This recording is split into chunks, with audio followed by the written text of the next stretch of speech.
Vamos continuar capítulo 4? Capítulo 4, quinta visão. No capítulo 1 nós tivemos duas visões e por isso o capítulo 4 já é a quinta visão. E então, no capítulo 4, é a visão do candelabro de ouro e das duas oliveiras. Lembram ainda da visão da visão anterior, da quarta visão? Na quarta visão, Zacarias vê o sacerdote Josué, que está com vestes imundas, né? E essas vestes imundas, então, são purificadas por Deus, já apontando para Jesus, é uma profecia sobre Jesus, que em um dia Deus remiria todos os pecados da terra, né? Na pedra angular. Isso é capítulo 3. Vamos ver que hoje, no capítulo 4, aparece a pedra principal, a pedra angular novamente, que é Jesus. Então, Zacarias, lembrando, Zacarias é o segundo profeta que mais profetiza sobre a vinda de Cristo, né? E a gente está vendo isso praticamente até agora em todos os capítulos, né? E assim vai continuar. Mas então vamos lá, o candelabro de ouro e as duas oliveiras. Depois o anjo que falava comigo tornou a despertar-me, como se desperta alguém do sono, e me perguntou: o que você está vendo? Então agora uma outra visão. Respondi: vejo um candelabro de ouro maciço, com um recipiente para azeite na parte superior, e 7 lâmpadas e 7 canos para as lâmpadas. Há também duas oliveiras junto ao recipiente, uma à direita e outra à esquerda. Então, uma visão muito interessante, muito significativa, porque o candelabro era aquilo que apontava para o templo que estava sendo reconstruído, né? O objetivo aqui era a reconstrução do templo, que tinha sido queimado lá por Nabucodonosor, e agora o templo está sendo reconstruído, então não tem nada no templo ainda. E o candelabro era um dos símbolos do templo, né? E era a luz de Deus brilhando incessantemente, né? No santo lugar do templo.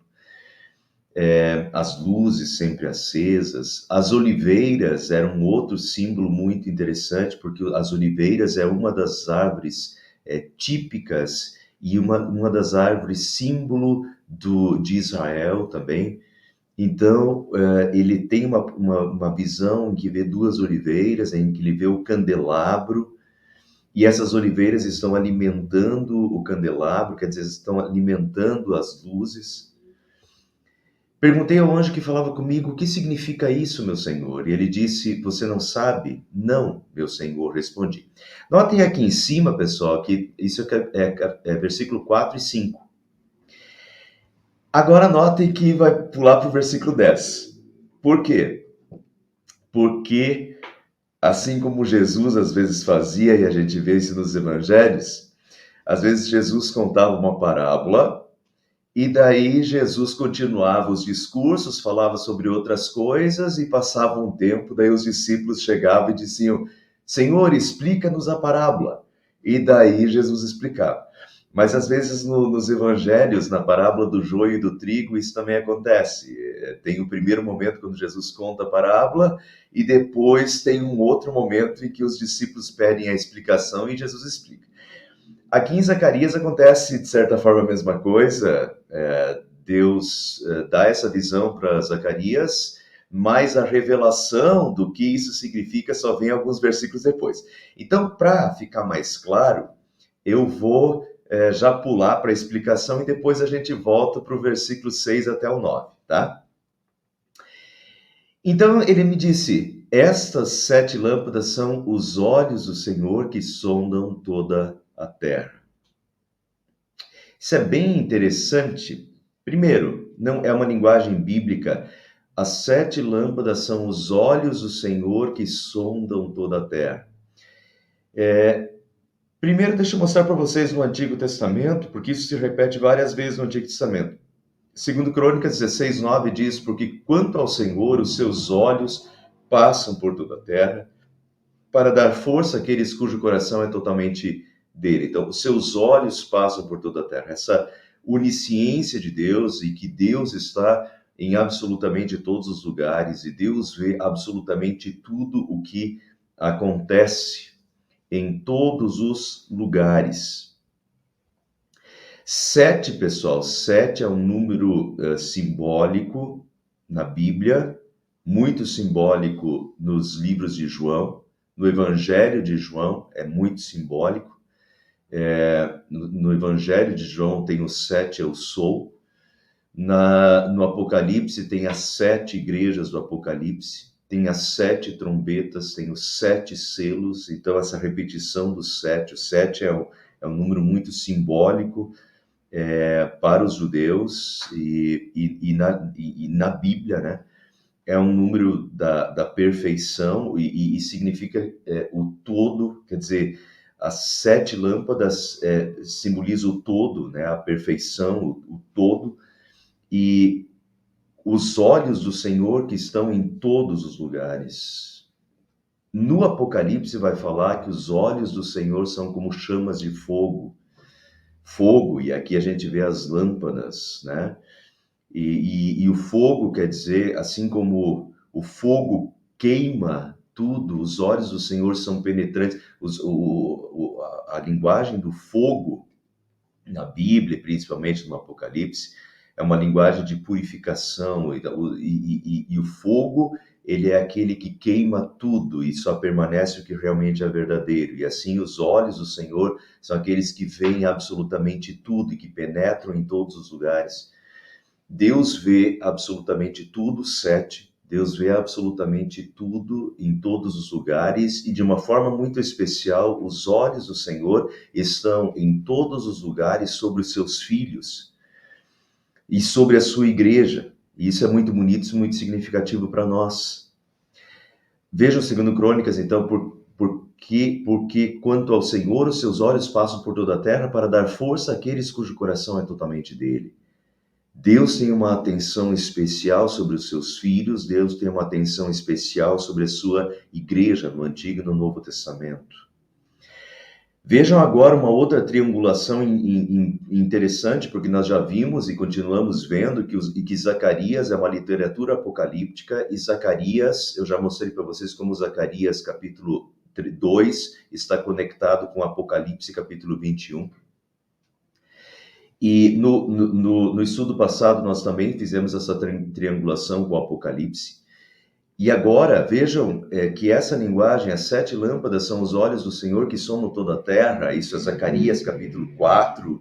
E agora notem Apocalipse 5, 6. Então, vi no meio do trono em pé um cordeiro que parecia que tinha sido morto, ou seja, Jesus. Depois ele vai dizer que esse cordeiro está vivo, parecia que tinha sido morto, mas está vivo, quer dizer, Jesus morto e ressuscitado. Mas ele tinha 7 chifres, notem aqui como isso tudo se fecha, porque nós já vimos em Zacarias, né, na Zacarias capítulo 1, os chifres que são sinais de poder. Então Jesus tem 7 chifres, é o perfeito poder sobre tudo, ele é o perfeito rei. Ele tinha 7 chifres, bem como 7 olhos, agora notem, que são os 7 Espíritos de Deus enviados por toda a terra. Enviados por toda a terra. Os 7 olhos, que são os 7 Espíritos de Deus, a ação de Jesus vinculada à ação do Espírito Santo sobre toda a terra. De novo, 7, né? A perfeição, em que Deus está em toda a terra. E os 7 Espíritos que estão em toda a terra, que sondam toda a terra, diz Zacarias, né? E interessante que no Apocalipse, essa questão aqui, são 7 espíritos, porque são 7 igrejas, e porque são 7 candelabros. As 7 igrejas no Apocalipse são os 7 candelabros. A igreja no Apocalipse é o candelabro de Deus, é a luz de Deus na cidade. Então, são 7 igrejas. Cada igreja é o candelabro de Deus. Cada igreja é a luz de Deus naquele lugar. E nós somos luz para o mundo, né? Vocês são o sal da terra, a luz do mundo. Nós somos a luz do mundo. A igreja é o candelabro de Deus no Apocalipse. A luz de Deus naquela sociedade. E os olhos de Deus estão sobre a sua igreja. E os sete olhos são os 7 Espíritos de Deus enviados por toda a terra, né? O Espírito de Deus que está com a sua igreja em todos os lugares. Jesus, né, é a luz do mundo brilhando através do seu Espírito Santo, conduzindo em toda a terra a sua igreja. A seguir perguntei ao anjo o que significam essas duas oliveiras, à direita e à esquerda do candelabro. E perguntei também o que significam esses dois ramos de oliveira ao lado dos dois tubos de ouro que derramam azeite dourado. E ele disse, você não sabe? Não, meu senhor, respondi. Então ele me disse, são os dois homens que foram ungidos para servir ao soberano de toda a terra. São dois homens. Então o que são essas duas oliveiras? Essas duas oliveiras que são conectadas ao candelabro, né? E Deus responde que são dois homens que foram ungidos. Ungidos é escolhidos por Deus. E no Novo Testamento, nós somos os ungidos de Deus. O Espírito Santo foi derramado sobre nós. O Espírito Santo nos converteu, né? E nós somos os ungidos de Deus. Mas aqui no Antigo Testamento, em Zacarias, as duas oliveiras simbolizam os dois homens que foram ungidos para servir ao soberano de toda a terra. E quem são esses dois homens? E daí, como a gente já está estudando, talvez vocês já tenham a resposta na ponta da língua. Mas para quem está olhando pela primeira vez hoje e não está seguindo a série, vou explicar. Esses dois homens, nós já vimos os dois dentro do livro de Zacarias, são Josué, que é o sumo sacerdote, capítulo 3, nós vimos Josué, é o sumo sacerdote, é o escolhido de Deus na função religiosa, na função como sumo sacerdote, líder do povo e guia do povo religioso, e também Zorobabel. Zorobabel também já apareceu e vai aparecer no nosso texto de novo, né? Que é o líder político, é o descendente de Davi, enquanto Josué é o descendente de Arão, na linhagem sacerdotal, Zorobabel é o descendente de Davi na linhagem real. Então aqui nós temos rei e sacerdote, a função política e a função religiosa, mas nós temos dois líderes escolhidos por Deus, vejam, ungidos para servir ao soberano de toda a terra. E esses dois escolhidos são Josué e Zorobabel. Eu vou mostrar para vocês como Ageu, por exemplo, Ageu é do mesmo período. Então, Ageu, início do profeta Ageu, que é do mesmo período, Ageu diz assim, por meio do profeta Ageu, a palavra do Senhor veio a Zorobabel, governador de Judá, e a Josué, o sumo sacerdote, dizendo assim, diz o Senhor dos Exércitos, esse povo diz, ainda não chegou o tempo em que a casa do Senhor deve ser reconstruída. Né? Então, Ageu está falando com os dois líderes, o líder da parte política, Zorobabel, e o líder religioso, Josué, o sumo sacerdote. Esses são os dois líderes. Vejam também Esdras, que é do mesmo período, né? Esdras é um pouquinho depois, mas ele está falando desse período. Vejam como Esdras diz, o profeta Ageu e o profeta Zacarias, porque são dois profetas que profetizam simultaneamente e muito conectadamente, inclusive. O profeta Ageu e o profeta Zacarias profetizaram aos judeus que estavam em Judá e Jerusalém, em nome do Deus de Israel que estava sobre eles. Então Zorobabel e Josué começaram a reconstruir a casa de Deus em Jerusalém. Os referidos profetas de Deus estavam com eles e os ajudavam. Os referidos profetas, Ageu e Zacarias, estavam com eles, Zorobabel e Josué, e os ajudavam. Então vejam aí a conjunção de forças, Ageu conclamando o povo à reconstrução do templo, Zacarias também conclamando o povo à reconstrução do templo, e quem são os dois escolhidos por Deus para liderar essa reconstrução do templo? É Zorobabel, né? Zorobabel, o governador de Judá, e Josué, o sumo sacerdote. Portanto, esses dois são as duas oliveiras, né? São dois homens que foram ungidos. As duas oliveiras são dois homens que foram ungidos para servir o soberano de toda a terra.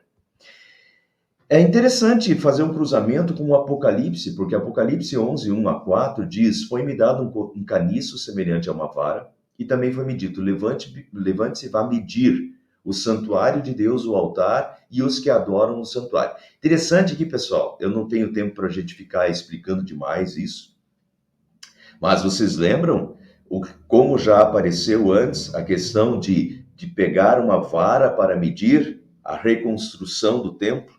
E aqui em Apocalipse aparece, foi-me dado um caniço semelhante a uma vara e diz para levante-se e vá medir o que? O santuário de Deus, o altar e os que adoram o santuário. Uma linguagem muito semelhante. Mas deixe de lado o átrio exterior do santuário e não o meça, porque esse átrio foi dado aos gentios.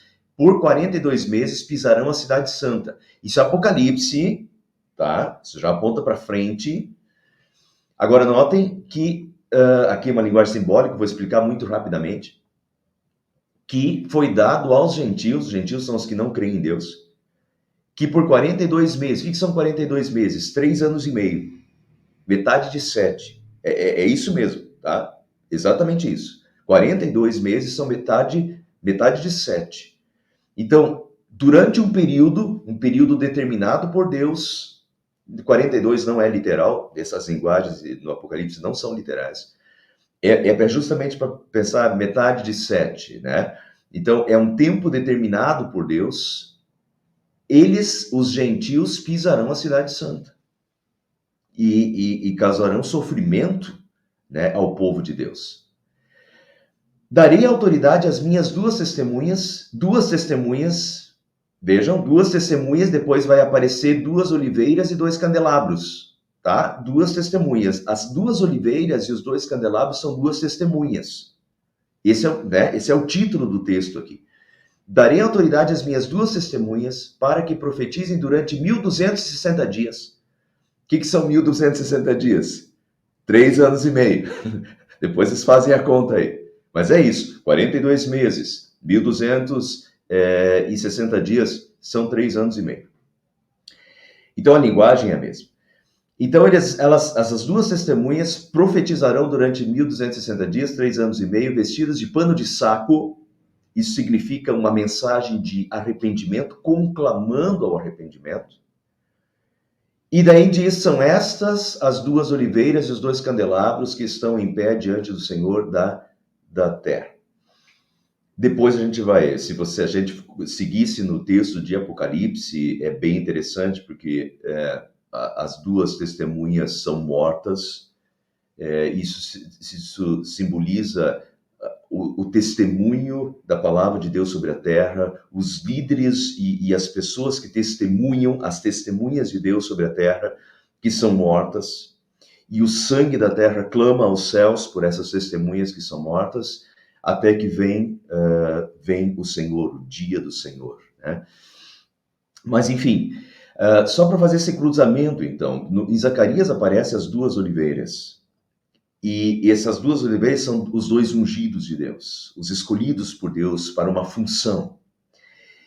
Uma função que lá, naquela época de Zacarias, era a função de reconstruir o templo de Deus. Então Deus escolhe Zorobabel e Deus escolhe Josué, né, o poder religioso e o poder político para a reconstrução da sua casa, do seu templo.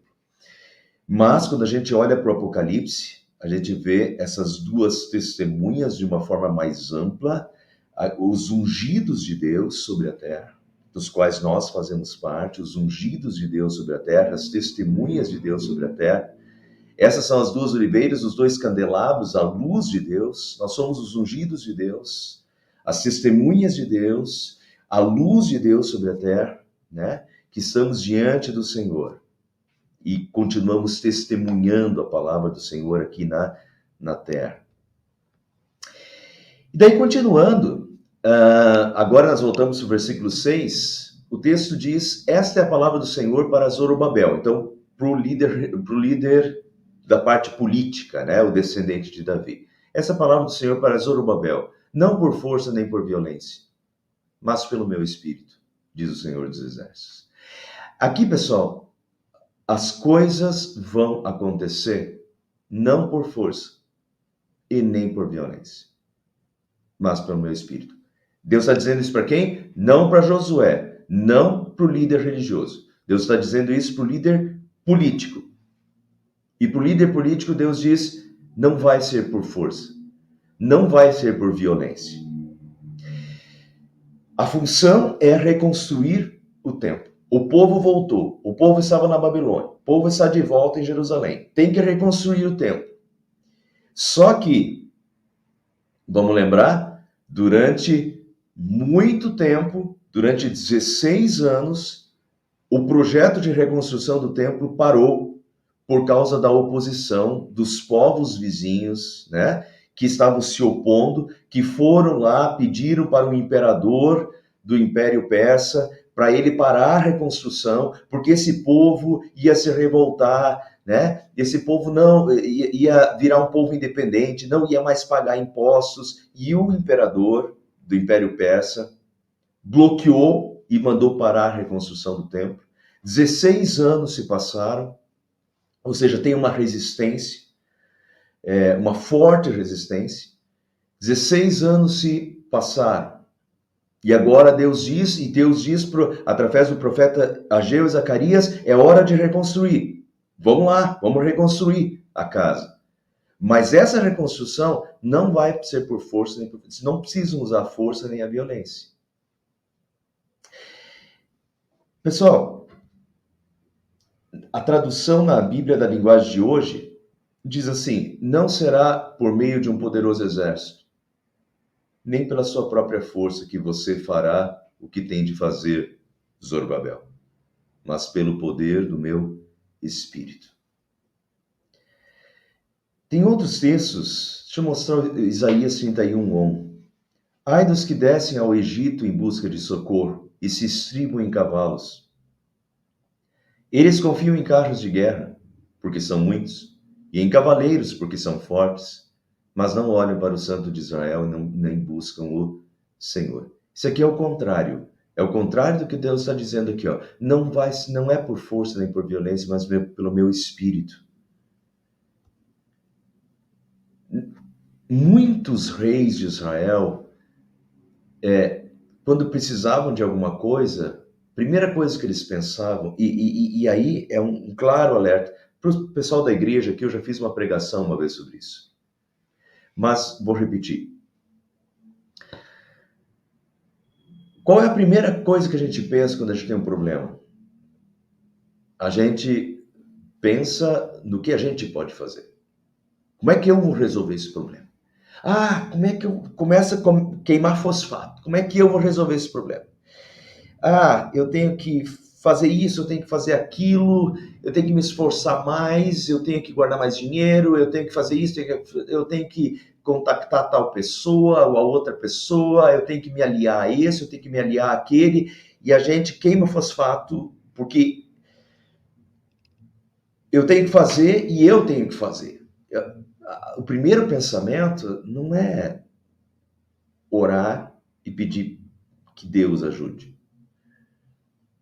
É a gente contar com as nossas próprias forças, com a nossa própria inteligência, com a nossa própria capacidade, com as nossas conexões, com o nosso network, né? E daí, isso alguns reis de Israel fizeram. Quando tinha um problema, foram para o Egito pedir socorro. Tinha outro exército, o exército de cima atacando, eles foram para baixo, foram lá para o Egito. Não, no socorro. Quer dizer, buscaram ajuda no Egito, mas não em Deus. Se estribam em cavalos, eles confiam em carros de guerra, quer dizer, carros, né? Bem, a proteção de carros de guerra, de ferro, né? Porque são muitos, em cavaleiros. Eu tenho tantos mil cavaleiros, eu tenho um exército poderoso. Se eu não tenho, eu vou buscar lá no Egito, né? E não olham para o Santo de Israel, nem buscam o Senhor. Querem resolver? Pela sua força e por violência. E Deus diz aqui, não será por meio de um poderoso exército, nem pela sua própria força que você fará o que tem de fazer, mas pelo poder do meu Espírito. Em outra passagem, Oséias 1:7 diz, porém, da casa de Judá eu terei compaixão, e o salvarei pelo Senhor, o seu Deus. Porque não o salvarei pelo arco, nem pela espada, nem pela guerra, nem pelos cavalos, e nem para os cavaleiros.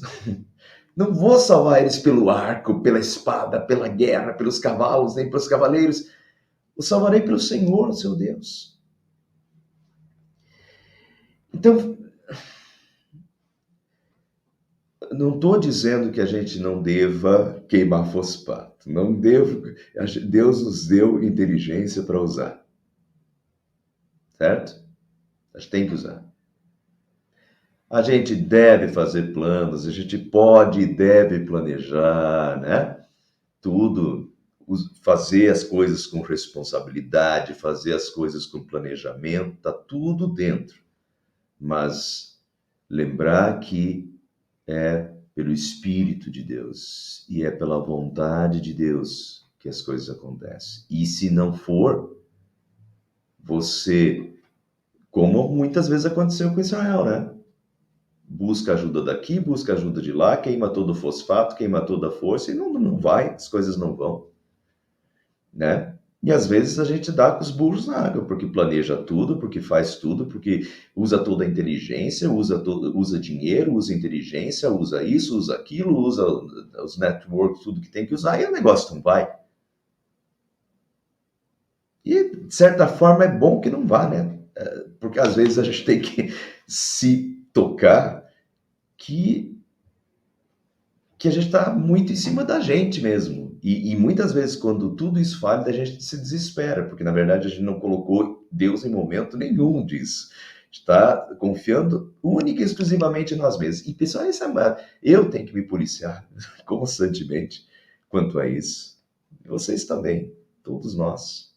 A gente tem uma tendência, a gente diz, não, eu creio em Deus, eu busco a Deus, Deus é tudo para mim, mas na hora a gente está confiando no nosso dinheiro, a gente está confiando no que a gente pode, na nossa capacidade. Quando o nosso dinheiro falha, quando nossa capacidade intelectual falha, quando nossas capacidades humanas falham, a gente se desespera, porque na verdade estava confiando na gente mesmo, em todos os momentos, né? Então tem que cuidar com isso. Não por força nem por violência, mas pelo meu espírito. Deus está agindo e a bênção de Deus está agindo. E a gente, às vezes a gente queima todo o fosfato, a gente faz muita coisa e as coisas não acontecem porque não é a vontade de Deus. E tem outras vezes que a gente não faz nada, nada, nada. E as coisas acontecem. Por quê? Porque Deus quis. Porque Deus dirigindo. Então, confiar em Deus. Não por força, não por violência, não por nós mesmos, mas pelo meu Espírito. O Espírito Santo está nos guiando. E aí as coisas vão acontecer pela ação do Espírito Santo, pela ação de Deus na nossa vida. Então, isso não tira o nosso planejamento, mas colocar isso em Deus, colocar o nosso planejamento em Deus, orar, depender de Deus, agradecer a Deus. E se for da vontade de Deus, então isso vai acontecer. E daí eu agradeço a Deus, porque eu sou dependente de Deus e sei que as coisas aconteceram pela sua bênção, de fato, né? Continuando, quem você pensa que é, ó montanha majestosa? Diante de Zorobabel, você se tornará uma planície. Ele colocará a pedra principal aos gritos de Deus abençoe, Deus abençoe. Quem você pensa que é uma montanha majestosa? Essa linguagem aqui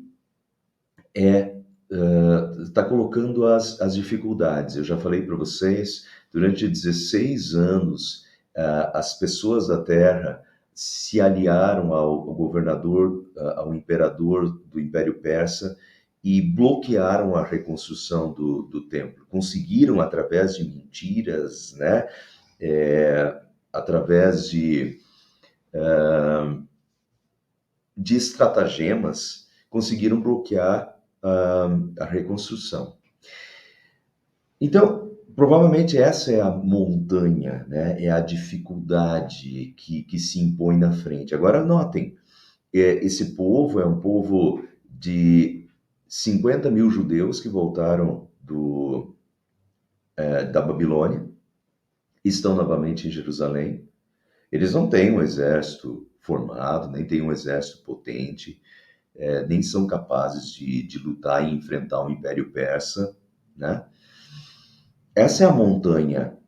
Esses opositores que estão pela frente, que já conseguiram parar a reconstrução, que se aliaram ao Império Persa.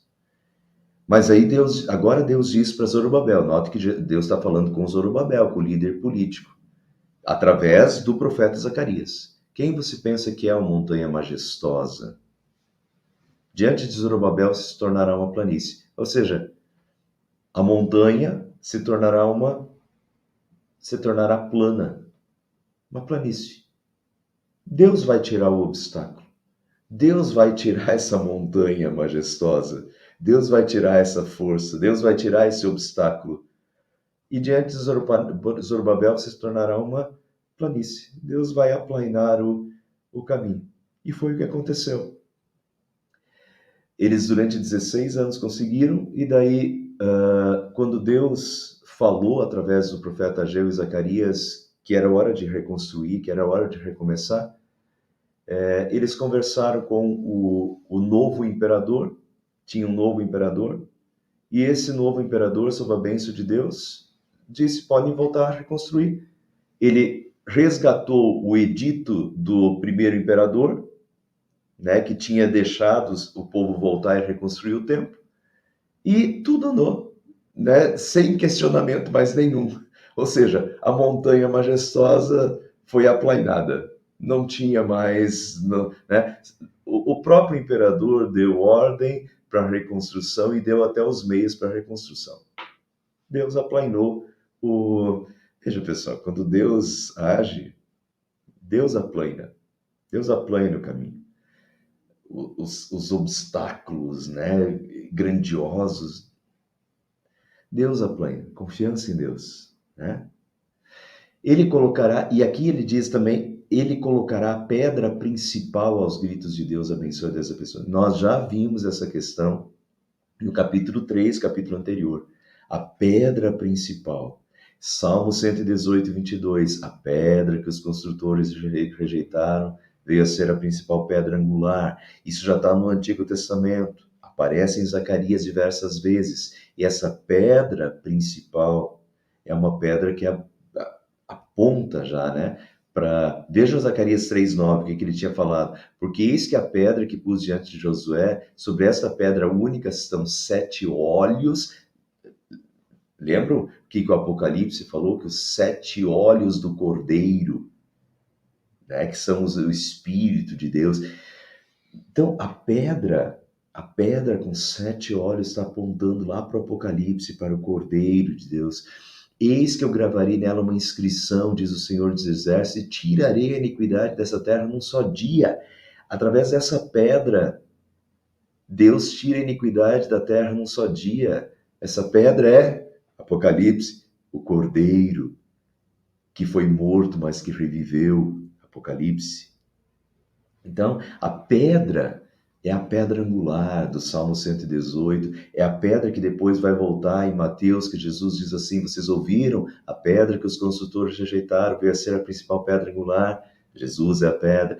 Pedro vai dizer, né? A pedra que vive, rejeitada, e daí cita de novo as profecias do Antigo Testamento. Essa pedra que está apontando é a pedra principal do quê? A pedra principal do templo. Notem isso, a pedra principal do templo. Essa é a pedra angular do templo. É Jesus, é uma profecia que está apontando para frente. Então esse texto, ele fala para Zorobabel, ele fala para aquele templo, ele fala para a reconstrução do templo, ele anima Zorobabel. Zorobabel e Josué são as duas oliveiras, né? São os dois escolhidos, são os dois ungidos de Deus. Deus fortalece os seus ungidos daquele tempo para a sua obra, para a reconstrução. Deus diz para Josué, né, e para Zorobabel, Zorobabel, essa montanha majestosa vai ser aplainada. E não vai ser por força nem por violência, mas vai ser pelo meu espírito. Entende? Deus vai agir. Deus vai tirar os obstáculos, Deus vai abençoar. Então Deus está falando para aquele tempo, mas ao mesmo tempo Deus já está apontando para a pedra angular, para o templo, né? No final do estudo a gente vai ver um pouquinho melhor sobre isso. Então o Senhor me falou, as mãos de Zorobabel colocaram os fundamentos desse templo, suas mãos também o terminarão. Assim saberão que o Senhor dos Exércitos me enviou a vocês. Pois aqueles que desprezaram o dia das pequenas coisas terão grande alegria ao verem a pedra principal nas mãos de Zorobabel. Notem aqui, aqueles que desprezaram o dia das pequenas coisas terão grande alegria. Aqueles que desprezaram o dia das pequenas coisas, eu já mostrei isso em estudos anteriores, que muitos que tinham visto o primeiro templo, o templo de Salomão, né, antes da destruição por Nabucodonosor, era um templo muito mais majestoso e tal, e daí quando eles viram o início da reconstrução do templo ali, eles viram que esse templo ia ficar menor, e muitos choraram por causa disso, que viram lá. Então, essa é a questão, porque aqueles que desprezaram o dia das pequenas coisas, em outra linguagem bíblica, na nova tradução da linguagem de hoje, diz o início humilde, né? Aqueles que desprezaram aquele início humilde das coisas, terão grande alegria ao verem a pedra principal nas mãos de Zorobabel. Pedra principal aqui, em muitas traduções, diz a pedra de remate. É a última pedra a ser colocada. Ou seja, é a finalização da construção. Mas, ao mesmo tempo, pessoal, que essa pedra de remate, é traduzido como pedra de remate porque é a última colocada. E simboliza o término da construção. Zorobabel vai terminar a construção. É isso que Deus está dizendo. E Zorobabel, de fato, terminou. Isso Deus está dizendo para aquele tempo. O seu templo foi reconstruído. Mas, ao mesmo tempo, essa pedra é a pedra principal. É a pedra final. Uma tradução é remate, mas a tradução, a principal tradução é a pedra principal. É a última pedra. Para Josué isso significava final da construção. Mas a pedra principal, a última pedra, num sentido profético, qual é a última pedra e qual é a pedra principal que ainda vem? A pedra principal, a última pedra, a maior delas, é a vinda de Jesus. E agora, para terminar, mas também já uma diretriz para todo o livro de Zacarias. O livro de Zacarias está em cima da reconstrução do templo, certo? A reconstrução do templo. O templo era a casa de Deus, era a presença de Deus com o seu povo no Antigo Testamento. Mas o que Zacarias está apontando é um templo que viria, um templo muito mais significativo. E o templo que viria, o templo simbolizava a presença de Deus entre o seu povo, na Arca da Aliança, no Santo dos Santos, Deus com o seu povo. Mas o maior templo que viria, e Zacarias está apontando para isso, o maior templo que viria seria Jesus. Jesus é o maior templo na terra. O Verbo se fez carne e tabernaculou, templo. Jesus tabernaculou, quer dizer, Jesus habitou, Jesus é o próprio Deus, Jesus é o tabernáculo, o corpo de Jesus é o tabernáculo. Quando Jesus diz, destruam este santuário, esse tabernáculo, esse templo, e em 3 dias o reedificarei. O templo. Os que são aqui da igreja, eu estou repetindo isso todos os domingos, numa série aí. As sombras, o Antigo Testamento são sombras do corpo de Cristo. O templo, o tabernáculo primeiro, aquela tenda, depois o templo, são sombras de algo muito maior, da própria presença do Deus encarnado na terra, que é Jesus. Jesus é o templo, Jesus é Deus presente aqui na terra, salvando, libertando, falando, ensinando, conduzindo o seu povo. Então Jesus se fez carne e tabernaculou entre nós. Destrui esse santuário, até 3 dias eu reedificarei. O santuário que Jesus está falando, o templo que Jesus está falando, é o próprio corpo dele. Ele é o templo. E agora vamos lembrar que das luzes, né? Deus fala que as luzes do candelabro são os olhos do Senhor que estão em toda a terra, quer dizer, são os olhos do Senhor que veem os seus filhos, os seus candelabros, os candelabros do Apocalipse, que são as 7 igrejas, é a igreja de Deus na terra, nós somos luzes do mundo, então Deus está com os seus filhos em toda a terra, olhando por cada um de nós, seus olhos continuam em nós. Eis que estarei convosco todos os dias. Não é só Zacarias, não foi só em Zacarias. O que Deus disse em Zacarias, Deus disse para nós hoje. Os meus olhos estão em toda a terra. Deus está com os seus filhos em toda a terra. Deus está com você, Deus está comigo. E Deus sabe de toda a nossa vida, e Deus conhece cada milímetro da nossa vida. E Deus nos conduz individualmente, porque os olhos do Senhor estão em toda a terra, olhando por toda a sua igreja e por cada uma das suas luzes espalhadas na terra, dos seus ungidos, que somos nós. Deus está conosco, e estarei convosco todos os dias até a consumação dos séculos. Nós somos os seus ungidos. O Espírito Santo já nos converteu, nós somos filhos de Deus, nós somos os ungidos de Deus. Nós somos a igreja é esse candelabro.